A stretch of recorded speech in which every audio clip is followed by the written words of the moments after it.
Como cristianos, hermanos, leemos la palabra de Dios constantemente.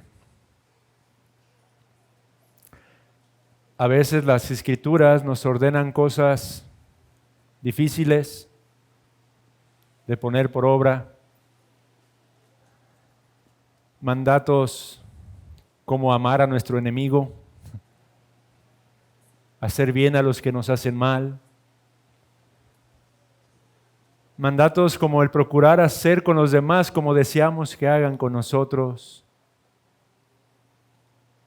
mandatos como perdonar aun cuando no tenemos el deseo de hacerlo, mandatos como apartarnos de amargura, mandatos difíciles, ciertamente, de abandonar. Y uno se pregunta, ¿vale la pena obedecer la palabra?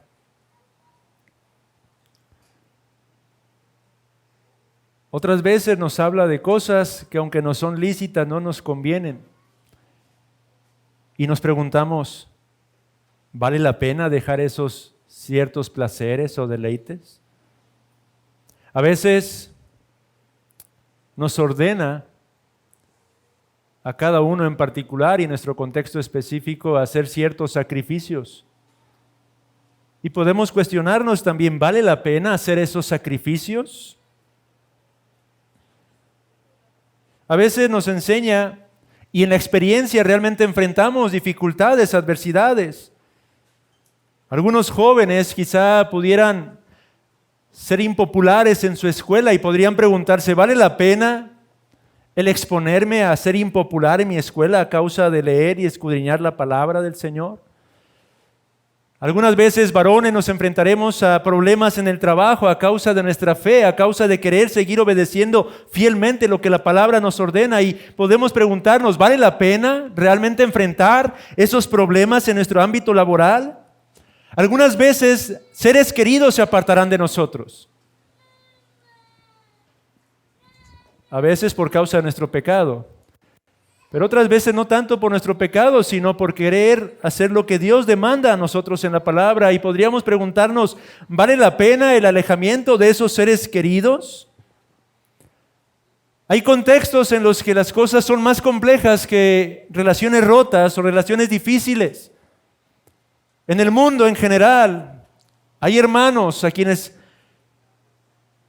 se enfrentan a cosas mucho más duras, fuertes, difíciles.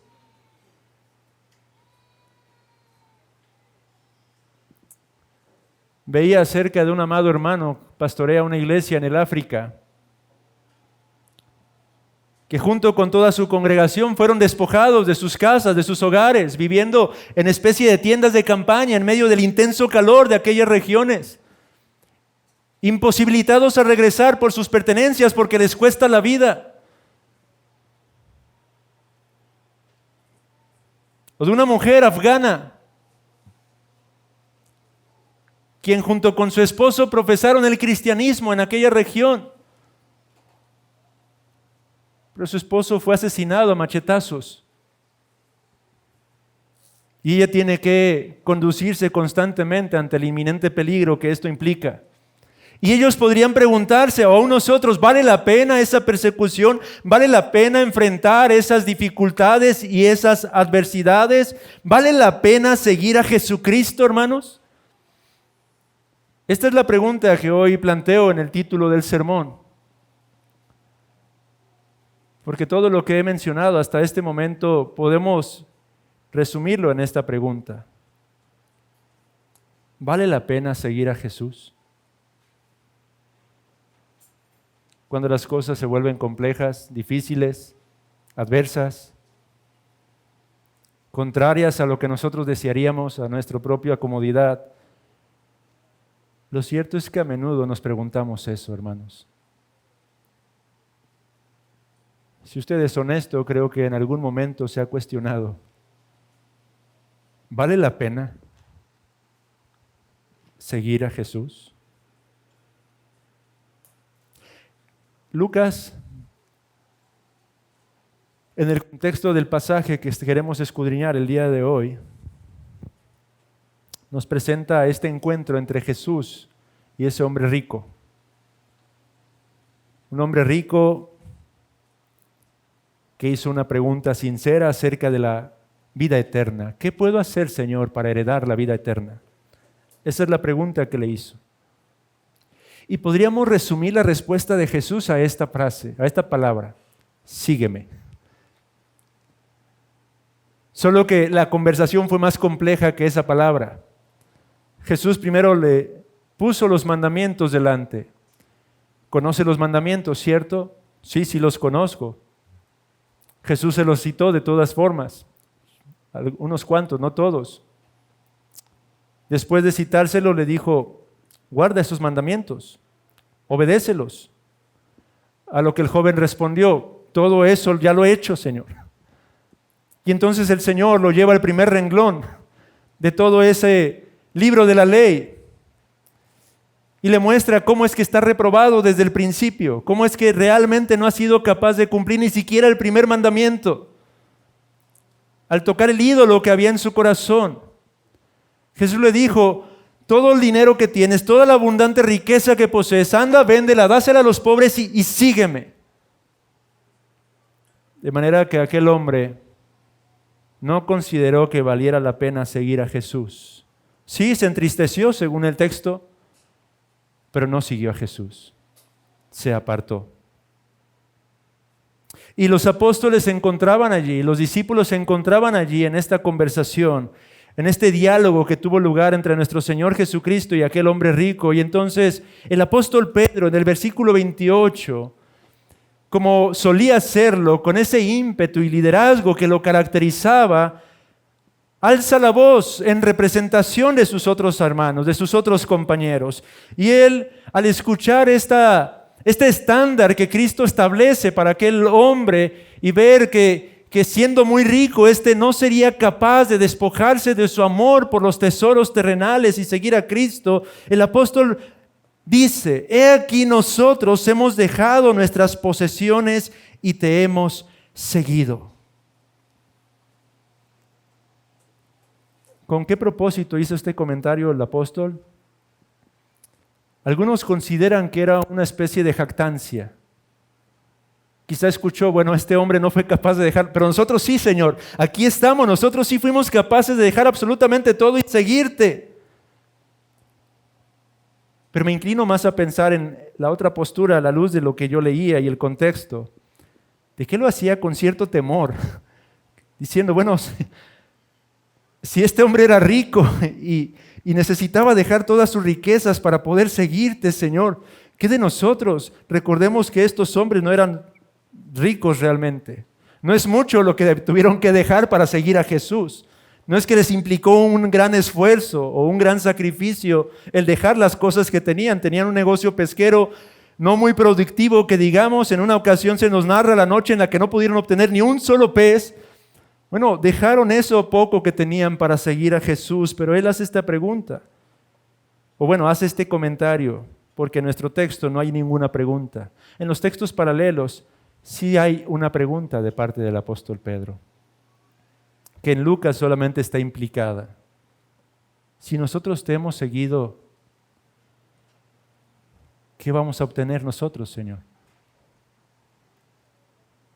Pero primero quiero que consideremos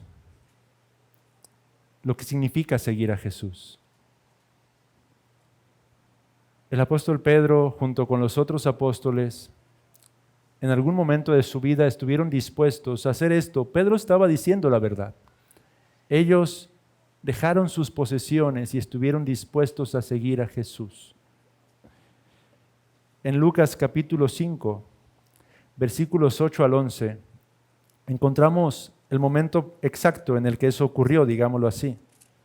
Precisamente en aquella ocasión en la que no pescaron absolutamente nada durante una noche, nuestro Señor Jesucristo, al amanecer, se presenta entre esos cansados pescadores y les ordena volver a echar sus redes. Y entonces se nos dice que ocurre un gran milagro, porque gran cantidad de peces es atrapado al punto de que las barcas se hundían debido al peso.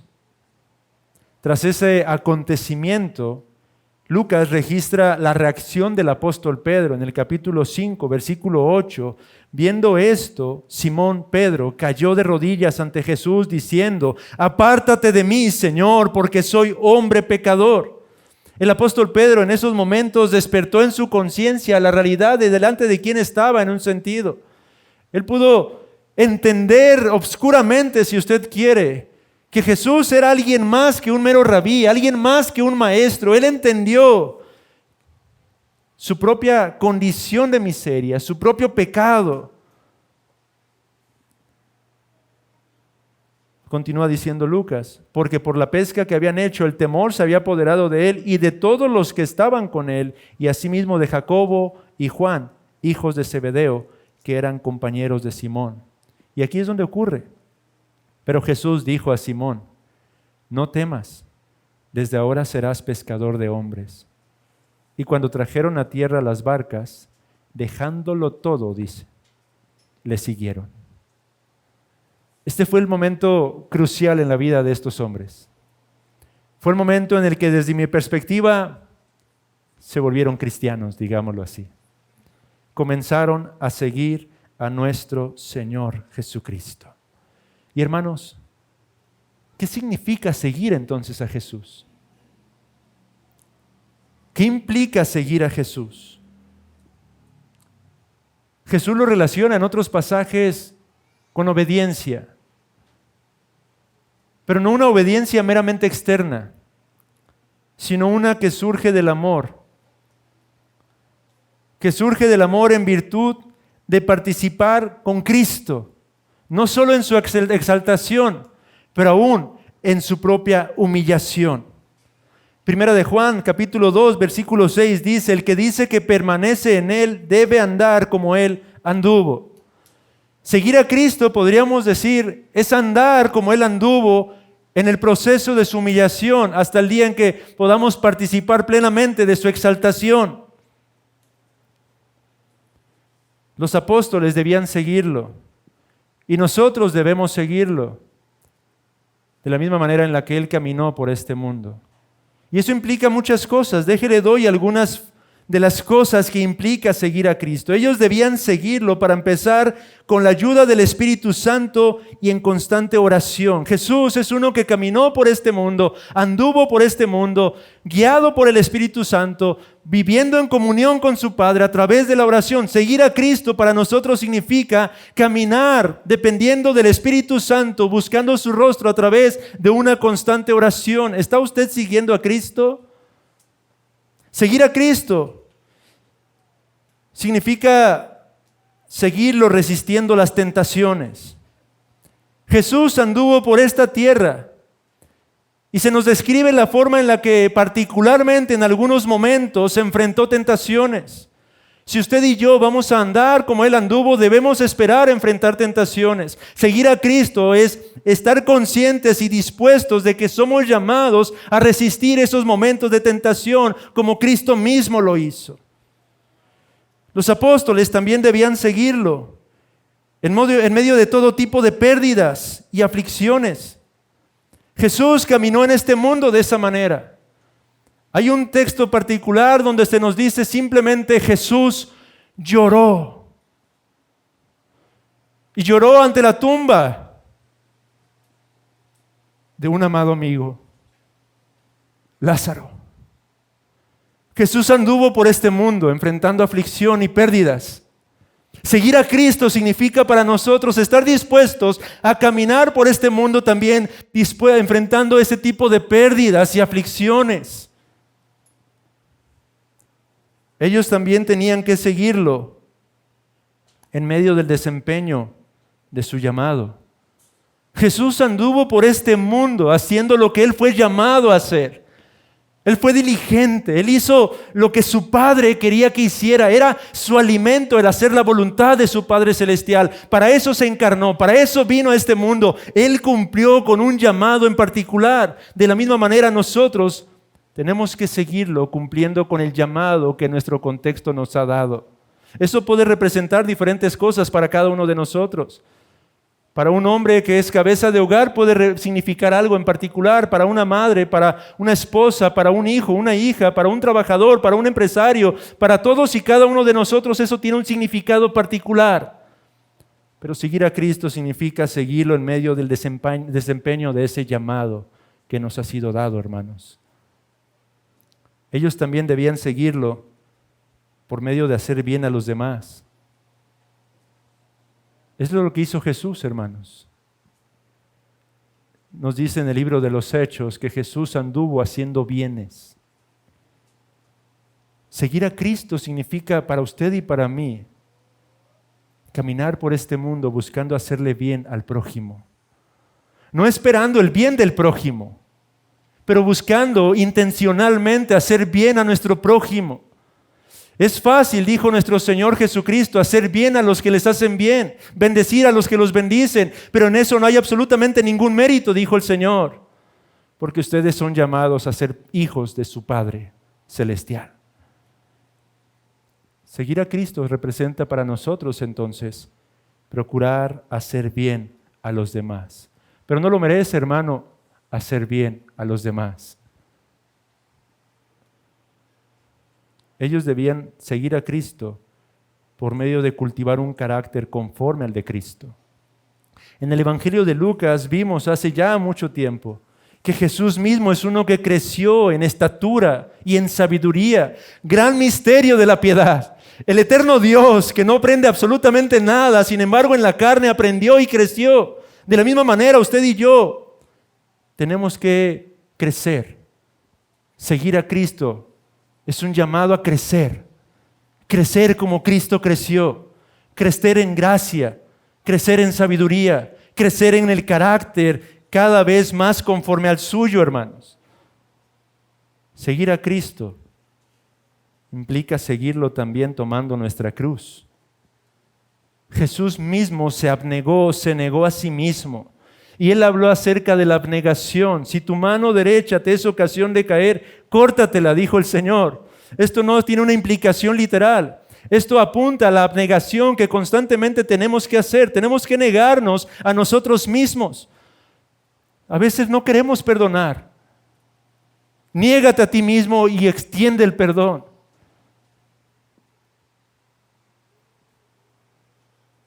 Seguir a Cristo es seguirlo en todo lugar y en todo momento. No solo los domingos en la congregación, no solo los miércoles en la oración, no solo el lapso de tiempo en el que estamos tomando un estudio bíblico. Seguir a Cristo implica hacerlo en todo lugar y en todo momento, hermanos. Seguir a Cristo implica seguirlo aun cuando el camino se vuelve difícil y peligroso.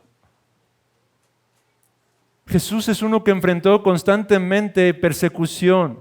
Jesús es uno que enfrentó constantemente acecho, al punto de que finalmente fue llevado a la cruz. Bueno, lo mismo podemos y deberíamos de esperar nosotros. Estamos en un mundo caído, lleno de peligros, lleno de maldad.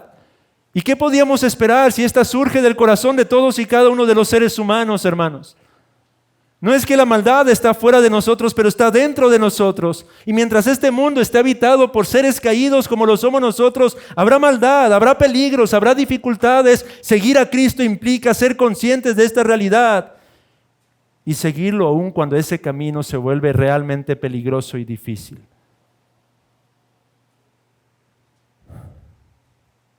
Seguir a Cristo significa seguirlo aún cuando el camino se vuelve solitario. Jesús en el Getsemaní creo que puede ser la ilustración del hombre más solo en toda la faz del mundo, hermanos. Ahí estaban sus discípulos, sí, pero dormían. Ellos no entendían realmente la clase de presión que ejercía en esos momentos el alma de nuestro Señor Jesucristo. Él estaba solo completamente. Pero aún más, la soledad de Cristo se experimentó en la cruz. Cuando el mismísimo Padre le abandonó. Seguir a Cristo significa estar dispuesto a seguirlo aun cuando el camino se vuelve oscuro. Seguir a Cristo significa seguirlo aún cuando tenemos que enfrentar esa clase de dificultades, de oscuridad, de tinieblas, dudas.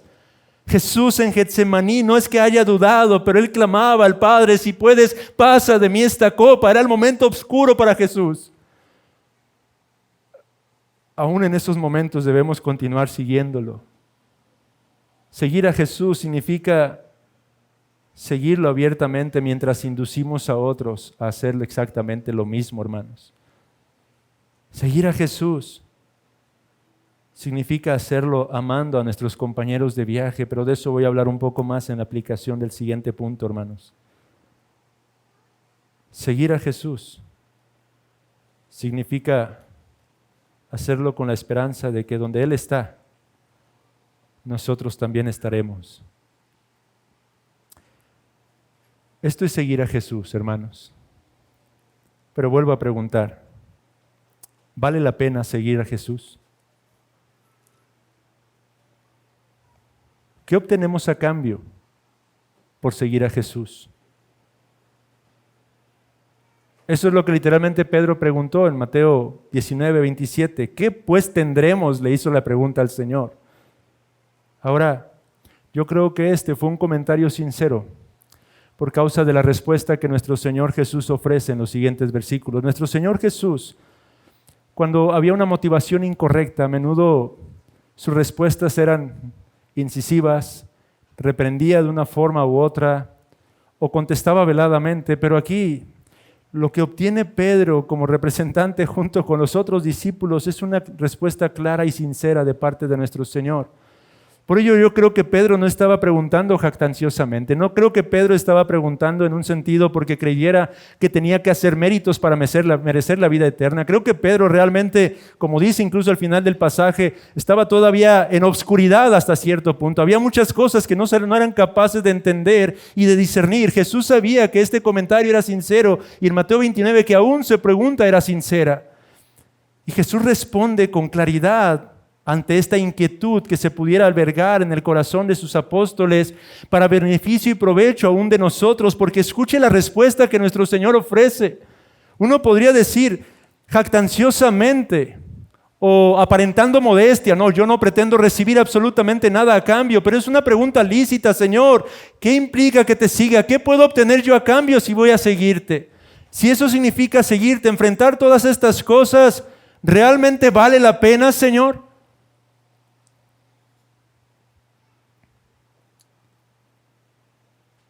Y la respuesta de Jesús, observe versículos 29 y 30. De cierto os digo que no hay nadie que haya dejado casa o padres o hermanos o mujer o hijos por el reino de Dios que no haya de recibir mucho más, dice el Señor. ¿Cuándo? En este tiempo y en el siglo venidero, la vida eterna. Escuche una vez más, que no haya de recibir mucho más en este tiempo y en el siglo venidero, la vida eterna.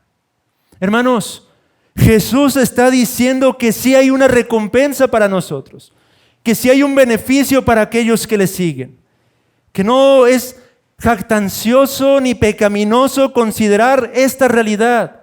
Él mismo está garantizándole a sus discípulos: ustedes que han dejado casa, padre, madre, esposa, hijos, por causa del reino, van a obtener aquí, ahora, en este tiempo, mucho más. Y en el siglo venidero, la vida eterna. Pero ahora, la dificultad es entender qué es esto que obtendremos aquí y ahora. Porque Jesús está hablando de dos clases de bendiciones, una presente y una futura. Una doble bendición, una doble recompensa. Y aquí esto derriba algo que a veces creemos que es piadoso considerar. Es que el cristianismo es una inversión a largo plazo, digámoslo así. Los beneficios de ser cristiano los veremos en un futuro. Aquellas personas que saben invertir a menudo piensan en inversiones a corto, mediano, largo plazo. y llegan a considerar la cristiandad, el seguir a Cristo, como algo que simplemente traerá fruto, pero en un futuro quizá lejano. Pero desde la perspectiva de este pasaje, el Señor dice no. El beneficio, la recompensa es tanto a corto plazo como a largo plazo. Recibirán mucho más en este tiempo. Ahora, quiero que consideremos por un momento las implicaciones de esto, ese mucho más. Si lo contextualizamos, el Señor está hablando aquí. No hay nadie que haya dejado ¿qué? Casa, padres, hermanos, mujer, hijos.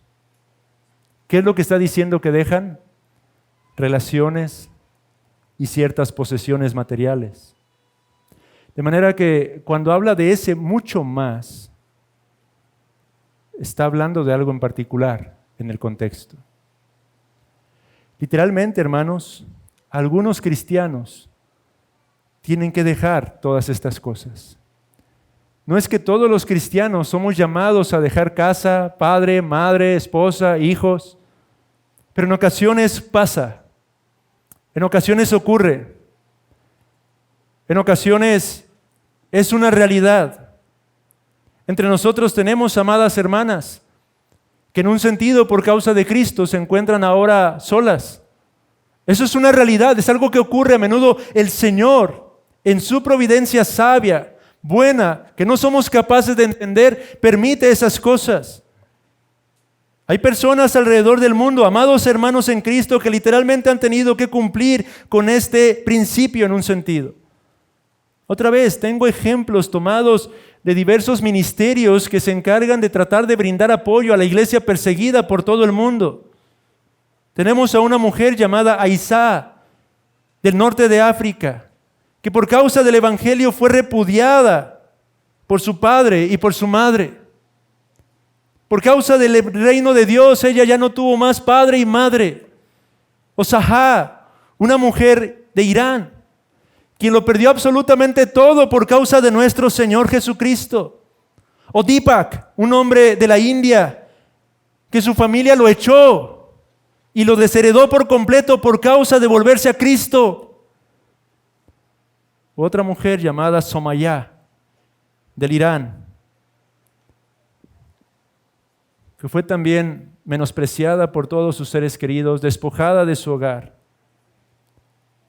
y que incluso en su testimonio relata cómo es que su carnet de identidad en aquel país le fue roto, le fue quemado, pero posteriormente encontró en la Biblia que no tenía por qué preocuparse porque ahora ella tenía una nueva identidad, ahora era hija de Dios, tenía una relación con Cristo.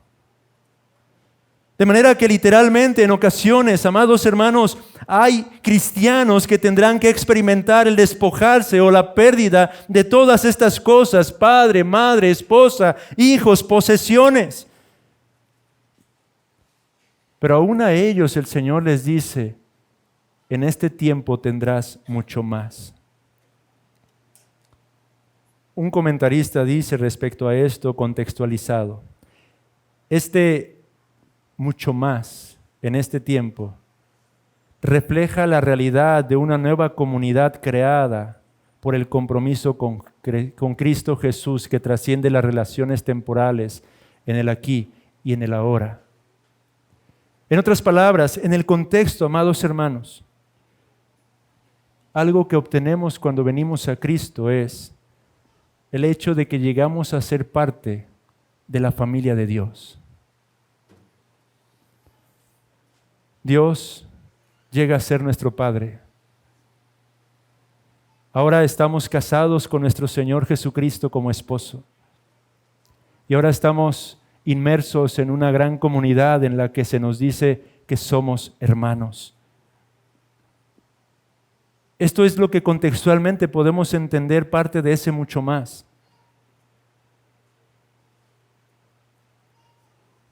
La iglesia llega a convertirse en nuestra familia, no temporal, pero eterna, hermanos.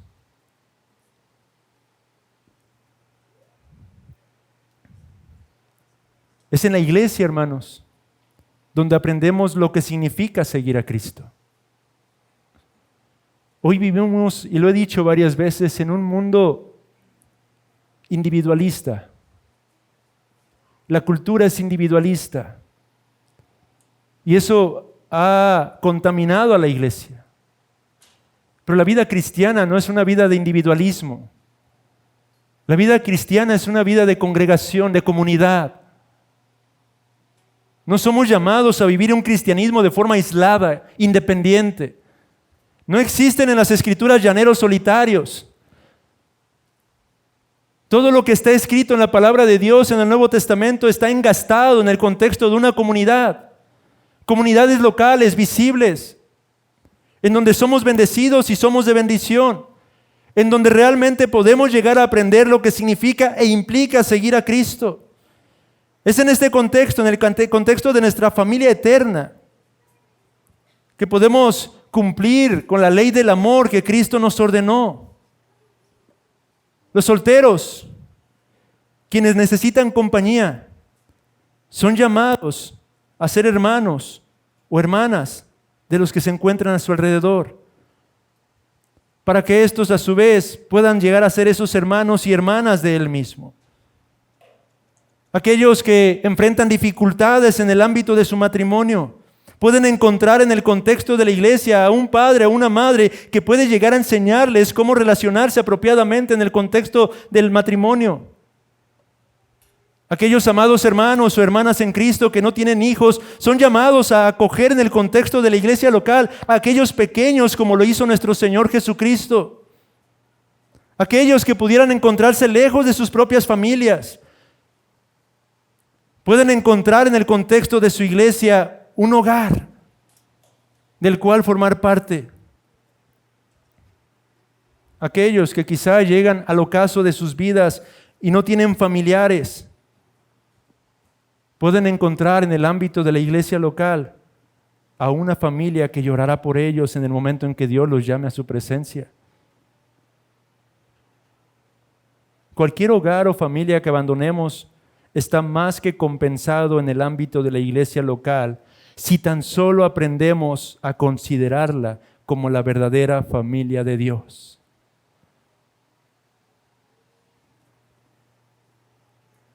Y hermanos, aquí quiero hablar a esta iglesia.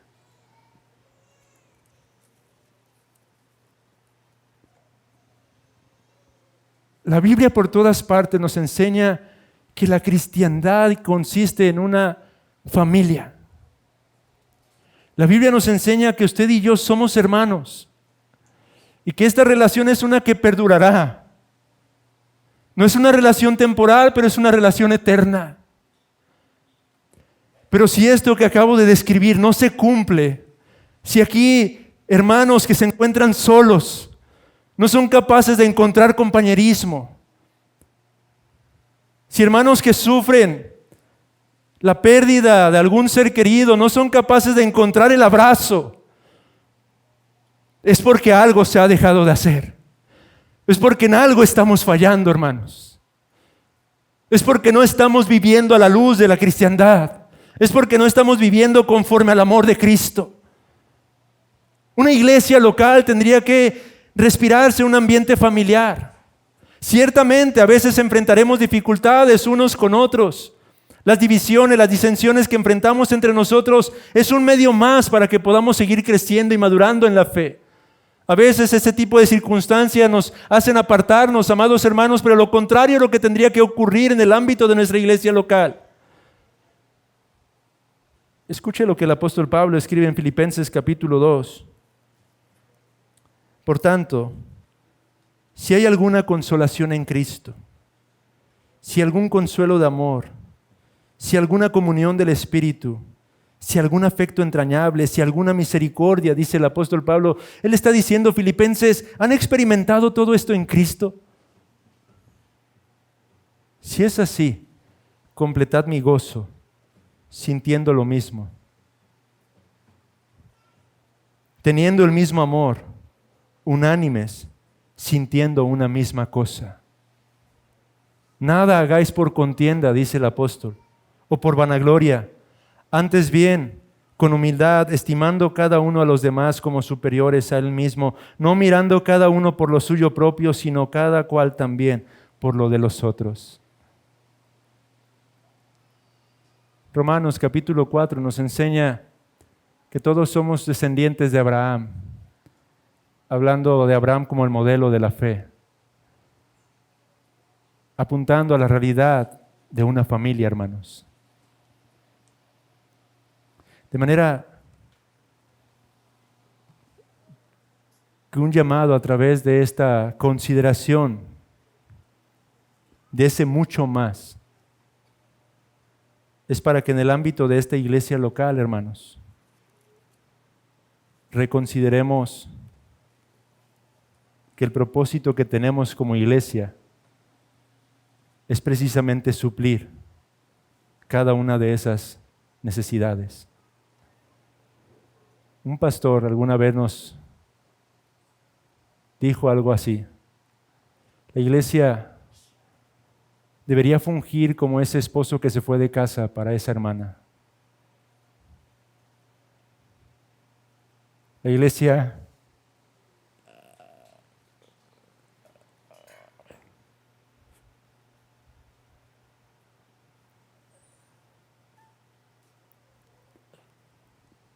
debería ser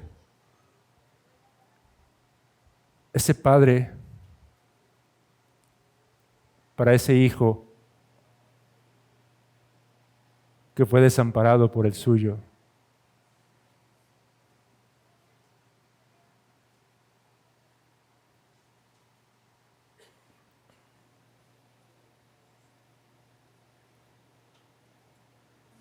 La iglesia, hermanos, debe de crecer en su entendimiento del alto llamado que Dios nos ha dado. Es más que reunirnos y congregarnos el día domingo para adorar al Señor y cantar gozosamente, gloria a Dios por ello. Pero la iglesia se edifica en los hogares, se edifica en las visitas mutuas, se edifica en el atendernos unos a otros, en el procurarnos y preocuparnos los unos por los otros. Ahí es donde se construye la iglesia, hermanos. Ahí es donde se forjan los vínculos de amor. No en meros mensajes o llamadas. Gloria a Dios por esta tecnología, amado hermano, pero visita a tus hermanos. Busca, ve a su casa, fuera del contexto de un café. Ve a su hogar, ve cómo está tu hermano, ve cómo está tu hermana. Empatiza con su vida. Empatiza con sus necesidades. Eso es lo que hacía Cristo. Para que esto se cumpla,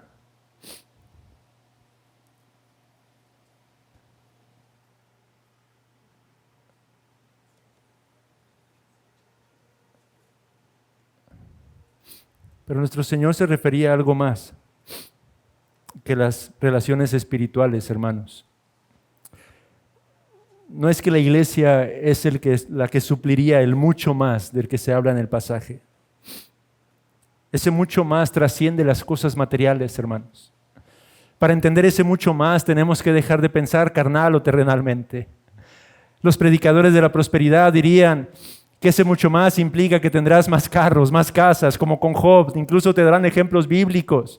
Mira lo que le pasó a Job, perdió todo, pero ahora tuvo mucho más. Así tú puedes esperar del Señor, amados hermanos, ese mucho más implica una mente celestial en nosotros. Implica considerar aquellas cosas que son mucho más valiosas que el oro y la plata. Proverbios, Salmos, insiste constantemente, tu palabra, oh Señor, me es mucho más deleitosa que incluso la mismísima miel. Más valiosa que todo el oro y el oro refinado. La Escritura es valiosa, ¿por qué? Porque nos enseña y nos habla y apunta a la realidad de lo que en Cristo se nos ha concedido. Perdón de pecados, hermanos. Paz con Dios. Acceso a su gloriosa y santa presencia. La esperanza de una vida venidera. El gozo que trasciende el gozo terrenal, hermanos, al saber que realmente hemos sido reconciliados con Dios a pesar de lo que somos. El consuelo que nos proporciona y nos provee constantemente, no solo por su palabra, pero por la realidad de su Espíritu morando en nosotros, con nosotros, por nosotros.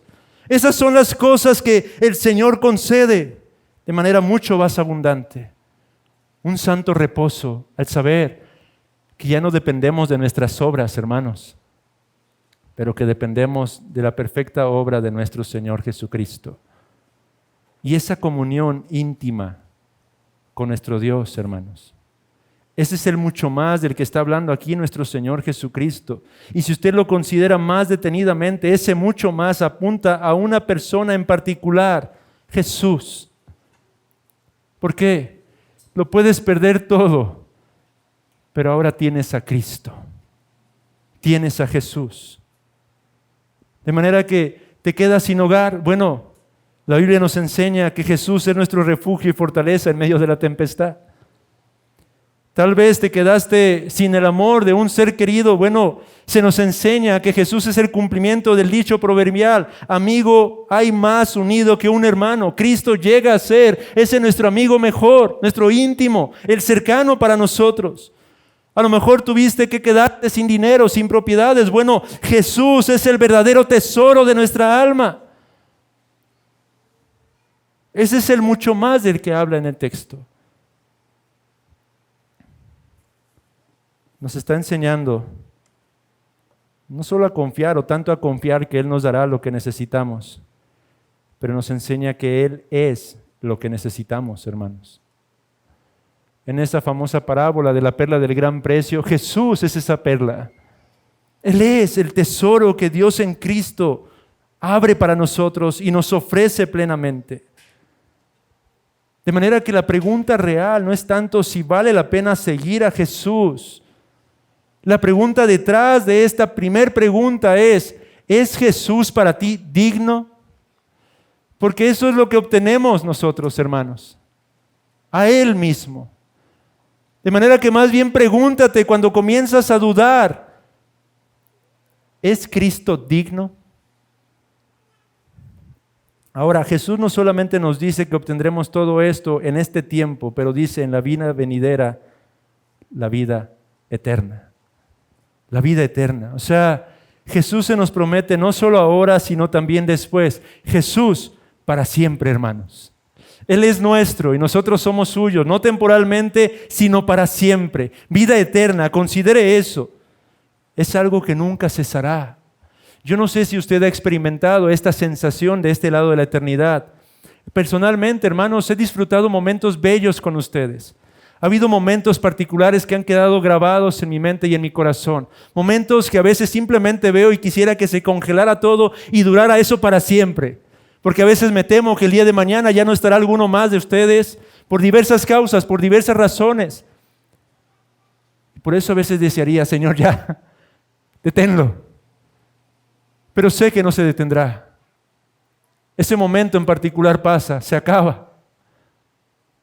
Pero aquí se nos habla de vida eterna. Se nos habla de algo que no tendrá absolutamente ningún fin. Se nos habla de algo de que nunca, nunca, nunca cesará, hermanos. Vida eterna. Una vida libre. ¿Libre de qué cosas, hermanos? Libre de pecado, para empezar. Libre de dolor, libre de tristeza. Y una vida llena. ¿Llena de qué? Llena de vida, de adoración, de gloria, de Dios. Eso es lo que Dios nos está mostrando aquí. Es lo que Lucas está señalando. Es lo que Jesús reveló que obtendríamos si nosotros seguimos sus pisadas, si nosotros abrazamos su reino. Por lo tanto, la pregunta es otra vez: ¿vale la pena seguir a Jesús? O como he dicho, más bien, ¿es Jesús digno, hermanos? Esa es la pregunta apropiada con respecto a este pasaje, hermanos. Así que hasta aquí, hermanos, hemos considerado ya dos cosas: el comentario sincero que el apóstol Pedro hace y la respuesta directa que nuestro Señor Jesucristo proporciona. Y hemos estado pensando en esta pregunta: ¿vale la pena seguir a Jesús? Pero ahora la estamos cambiando y tendríamos que considerar: ¿es Jesús digno? Porque en última instancia es lo que se nos ofrece. Para el joven rico, Jesús no era digno. Para usted, amigo, hermano, ¿es Jesús digno de todo esto. Pero ahora déjeme cambiar la perspectiva para llegar al último punto y concluir. Porque, otra vez, la pregunta para todos nosotros es, ¿vale la pena seguir a Jesús? ¿Es Jesucristo digno? Pero a la luz de los versículos 31 al 34, podríamos cambiar esa pregunta y dirigírsela no a nosotros, sino a Cristo. Y podríamos más bien preguntar, ¿somos nosotros dignos, Señor? Hasta aquí hemos pensado hasta cierto punto carnalmente y terrenalmente. ¿Vale la pena seguirte, Señor? ¿Eres digno de que yo te siga? Pero ¿qué tal si invertimos los papeles, Señor? ¿Son estos pecadores dignos? Porque en el contexto, nuestro Señor Jesucristo comienza a hablar una vez más acerca de sus sufrimientos. Él comienza a hablar acerca de su sacrificio. Esta es la 7ª vez en el Evangelio de Lucas en la que se anuncian de antemano los padecimientos de nuestro Señor Jesús en ese Calvario, en esa cruz. Recordemos que en este contexto Jesús se encuentra con su rostro endurecido como un pedernal, dirigiéndose hacia Jerusalén, consciente de lo que Él va a experimentar y lo que Él va a sufrir. Ahora, lo que Él va a hacer, lo va a hacer por causa de este pueblo pecador. Por eso es que sería apropiado preguntarle, Señor, ¿son realmente este pueblo, estos pecadores dignos de que hagas lo que vas a hacer, Señor? Observe que Jesús anticipa una vez más diciendo en el versículo 32 que Él sería entregado a los gentiles. Jesús está anticipando lo que Él experimentaría. En ese acto de la crucifixión, toda la humanidad está representada, judíos y gentiles por igual, son los que pondrían a Cristo en ese Calvario. Es el ser humano, en un sentido, por causa de su pecado, quien provocó que Jesús terminara en esa condición. Y Jesús relata y esclarece un poco más, a diferencia de los otros 6 textos, lo que Él tendría que experimentar en esos momentos. Dice que Él sería escarnecido, sería afrentado y sería escupido. Y todas estas cosas, está diciendo, las enfrentaré porque está escrito. De antemano Él sabía que todo esto se había profetizado. Él tendría que experimentar el sufrimiento en aquella cruz. Vaya brevemente al Salmo 22, hermano.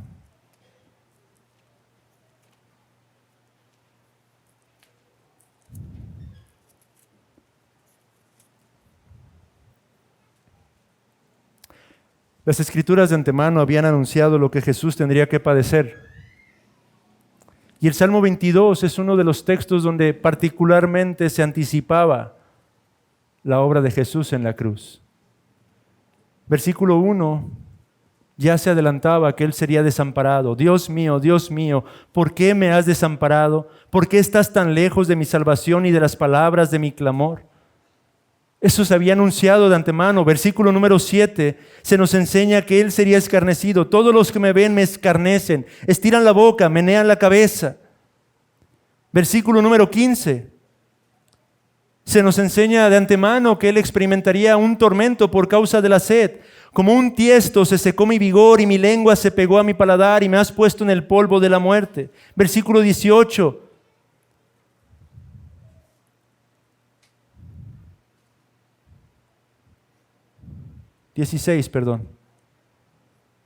Se nos anticipaba de antemano que sus pies y manos serían horadados, porque perros me han rodeado, me ha cercado cuadrilla de malignos, horadaron mis manos y mis pies. Jesús en Lucas está anticipando o simplemente está proclamando lo que de antemano estaba escrito con respecto a Él. Él sufriría. Vaya ahora a Isaías 53.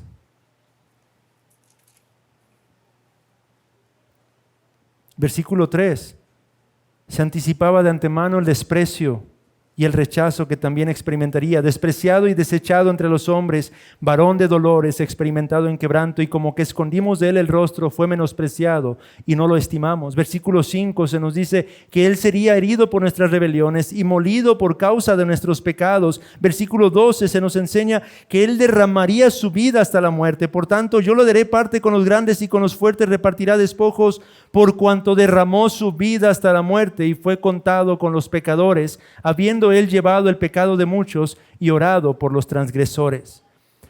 De manera que, hermanos, la pregunta, regresando a nuestro texto en Lucas, apropiada no es tanto si él vale la pena seguir a Jesús, si él es digno de que nosotros le sigamos. La pregunta es para Cristo: ¿somos nosotros dignos de que él entregara su vida de esa manera, que él sufriera lo que sufrió físicamente, espiritualmente hasta la muerte? Esa es la pregunta que tenemos que hacer. ¿Vale la pena, Señor? ¿Vale la pena sufrir por ellos? ¿Vale la pena vivir entre estos hombres, tomando carne, siendo tú quien eres Dios verdadero de Dios verdadero? ¿Vale la pena soportar las agonías de esa cruz? ¿Vale la pena soportar el dolor y la vergüenza en ese Calvario, Señor? ¿Vale la pena ser separado de tu Padre en el momento cúspide de esa cruz? ¿Vale la pena sufrir por este puñado de pecadores? ¿Qué respondería a esto, hermanos? ¿Qué creemos nosotros que él tendría que responder a esta pregunta? Porque esta es la pregunta apropiada. No es tanto preguntar, ¿vale la pena seguir a Jesús? La pregunta es, Señor, ¿valía la pena hacer lo que tuviste que hacer por causa de estos miserables e indignos? Y la respuesta es algo que no puedo entender. Entre más lo consideraba y lo pensaba, hermanos, porque a la luz de lo que enseña la Escritura, no merecía la pena. A la luz de lo que enseña la Escritura, no somos dignos. A la luz de lo que enseña la Escritura, usted y yo no somos dignos para que el Señor hubiese hecho lo que hizo. Sin embargo, a cada paso que daba hacia Jerusalén, Él decía, sí, vale la pena. Sí, merece la pena. Y lo mostró al entregarse a la muerte y muerte de cruz.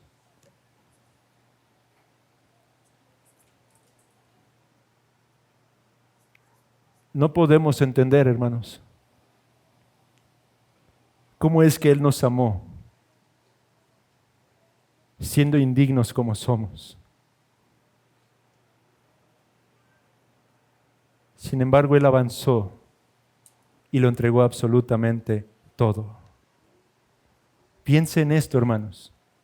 Jesús dijo, cualquiera que deje casa, padre, hermanos, mujer o hijos por el reino, recibirá mucho más aquí, ahora y en el siglo venidero la vida eterna.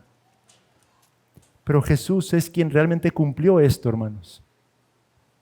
Él dejó casa. Él dejó su hogar en el reino de los cielos. Él dejó a su Padre. Se despojó a sí mismo, dice Filipenses. Él lo dejó absolutamente todo para venir a llevar a cabo esta obra, y lo hizo por causa de pecadores indignos como usted y como yo. Así que esto es lo que realmente deberíamos de considerar en los momentos de tentación, cuando las dudas asaltan nuestro corazón, cuando la inquietud, la incertidumbre atormenta nuestros pensamientos. ¿Es Jesús digno de que sigamos perseverando en esta situación en particular? ¿Es Jesús digno de que siga perseverando, dando testimonio en mi matrimonio, delante de un esposo incrédulo, delante de una esposa incrédula? Cuando pensemos, ¿es Jesús digno de soportar estas aflicciones por causa de su nombre? Cuando pensemos todas estas cosas en nuestro corazón, en nuestra mente, más bien consideremos, ¿fuimos nosotros dignos como para que el Señor hiciera todo lo que Él hizo en esa cruz y en ese Calvario?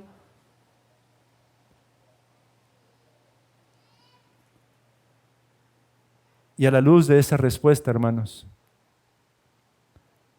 podremos lidiar contra esas tentaciones.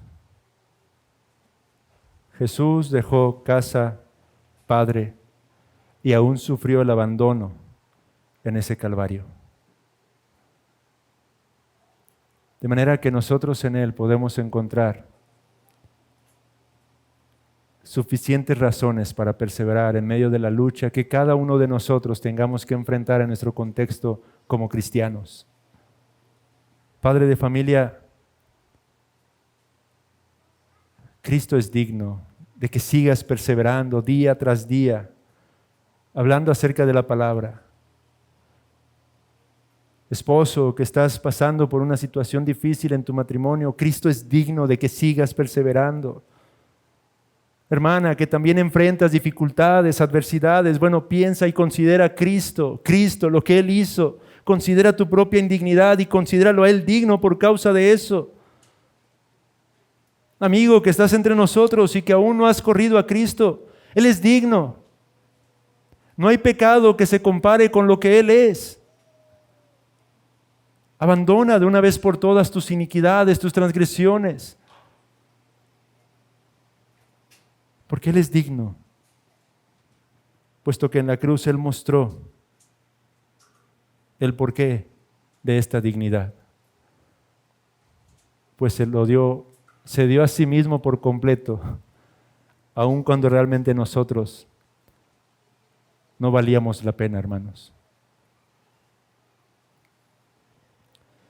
Concluyamos simplemente con estas palabras del versículo 34. Pero ellos nada comprendieron de estas cosas, y esta palabra les era encubierta, y no entendían lo que se les decía.